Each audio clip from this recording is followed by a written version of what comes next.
Fluid conditioning is critical in maintaining proper operation of a hydraulic system. In this course, you will learn about different types of filters, their location, and how they keep hydraulic fluid clean. You'll also learn about the importance of regulating the temperature of hydraulic fluid with devices like heat exchangers. For example, fluid that is too hot or too cold can have a negative impact on system performance. Cleanliness of hydraulic fluid has become critical in the design and operation of fluid power components. With pumps and valves designed to closer tolerances and finer finishes, fluid systems operate at ever-increasing pressures and efficiencies. These components will perform as designed as long as the fluid is clean. Oil cleanliness results in increased system reliability and reduced maintenance. As particles are induced or ingressed into a hydraulic system, they are often ground into thousands of fine particles. These tiny particles are tightly packed between valve spools and their bores, causing the valve to stick. This is known as silting. To prevent silting, early component wear, and eventual system failure, engineered filtration is required. Engineered filtration includes understanding required micron rating, application of the beta ratio, maintaining proper ISO code cleanliness levels, filter location specific to the system design and environment. Micron is the designation used to describe particle sizes or clearances in hydraulic components. A micron is equal to 39 millionths of an inch. To put this into perspective, the smallest dot that can be seen by the naked eye is 40 micron. Consider the following illustration. If we looked at a human hair magnified 100 times, the particles you see next to the hair is about 10 micron. Industrial hydraulic systems usually filter in the 10 micron range. This means that filters are filtering particles that cannot be seen by the naked eye. Filtration devices are used to filter particles out of the system's fluid. A filter's efficiency is rated with a beta ratio. The beta ratio is the number of particles upstream from the filter that are larger than the filter's micron rating, divided by the number of particles downstream larger than the filter's micron rating. In this example, there are 200 particles upstream which are larger than 3 microns. These flow up to and through the filters. A filter that allows more particles through, or in other words, one that is less efficient, has a low beta ratio. You can see that the filter at the top allowed 100 particles through. The filter on the bottom allowed only 1 particle through. If we apply these numbers to the beta ratio formula, we can see that the filter at the top has a lower or less efficient beta ratio, and the filter at the bottom has a higher or more efficient beta ratio. To specify the cleanliness level of a given volume of fluid, we refer to what is known as an ISO code or ISO solid contamination code.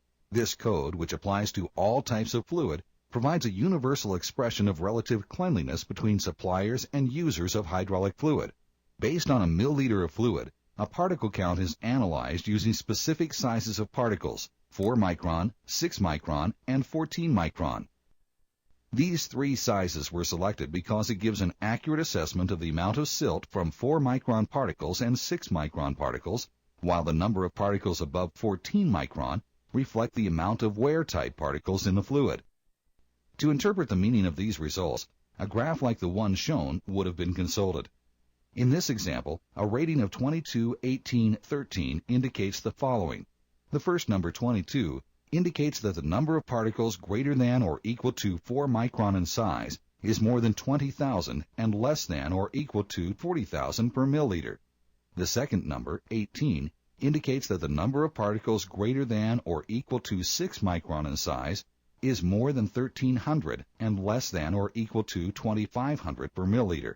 The third number, 13, indicates the number of particles greater than or equal to 14 micron in size is more than 40 or less than or equal to 80 per milliliter. This ISO code is meaningful only if we can relate it to the required cleanliness level of our hydraulic system. This is usually based on a manufacturer's requirement for cleanliness levels in which a component may operate. For example, most servo valves require an ISO code of 15, 13, 12 or better, while gear pumps may operate adequately in fluids with 18, 16, 15 ISO.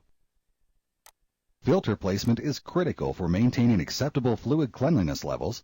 adequate component protection, and reducing machine downtime. Filter breathers are critical in prevention of airborne particulate ingression. As the system operates, the fluid level in the reservoir changes. This draws in outside air, and with it, airborne particulates. The breather filters the air entering the reservoir. Pressure filters are often required to protect the component immediately downstream of the filter, such as a sensitive servo valve, from accelerated wear, silting, or sticking. Pressure filters must be able to withstand the operating pressure of the system, as well as any pump pulsations. Return filters best provide for maintaining total system cleanliness depending on their micron rating. They can trap very small particles before they return to the reservoir. They must be sized to handle the full return flow from the system. A kidney loop or offline filtration is often required when fluid circulation through a return filter is minimum. Being independent of the main hydraulic system, offline filters can be placed where they are most convenient to service or change. Offline filtration normally runs continually.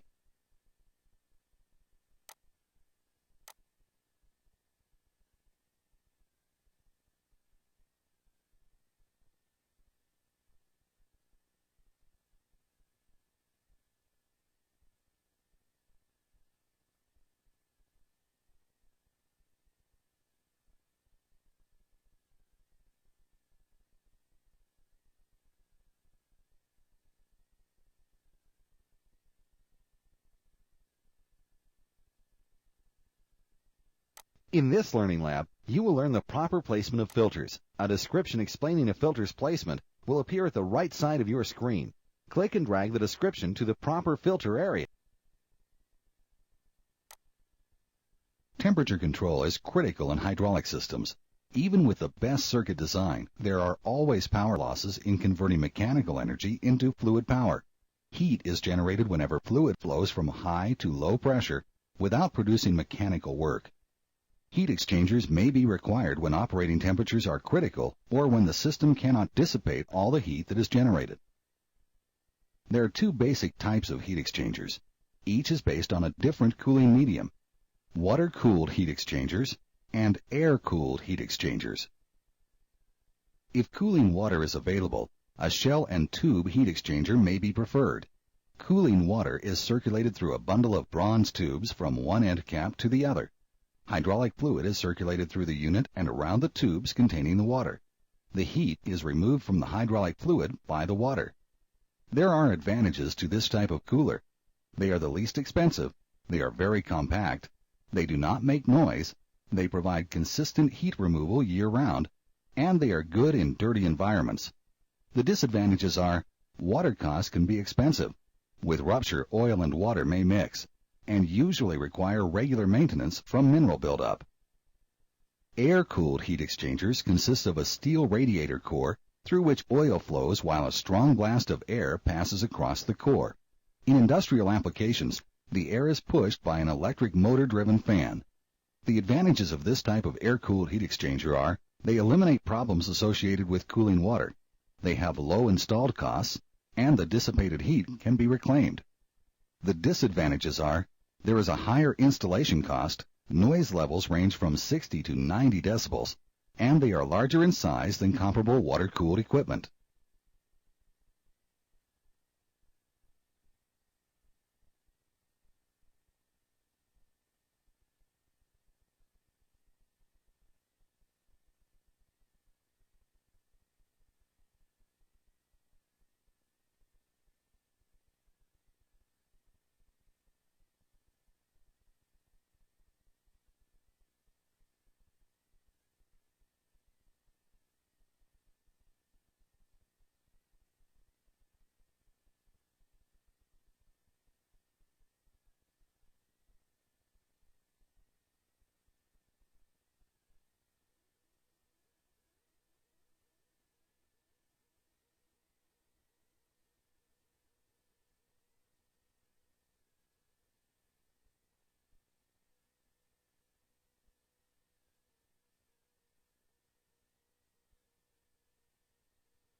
In addition to holding the system fluid supply, the reservoir serves several other important functions.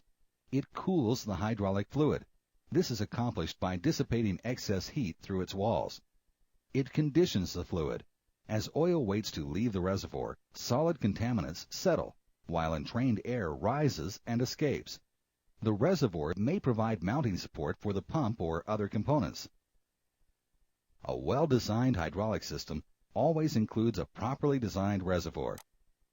An industrial reservoir should include the following components: a baffle plate to prevent returning fluid from entering the pump inlet, a cleanout cover for maintenance access, a filter breather assembly to allow air exchange, a filler opening well protected from contaminant ingression, a level indicator allowing upper and lower levels of fluid to be monitored, and adequate connections and fittings for suction lines, return lines, and drain lines.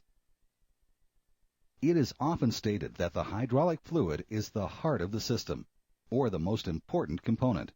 The reservoir serves a critical role in maintaining the efficiency of fluid transfer and conditioning.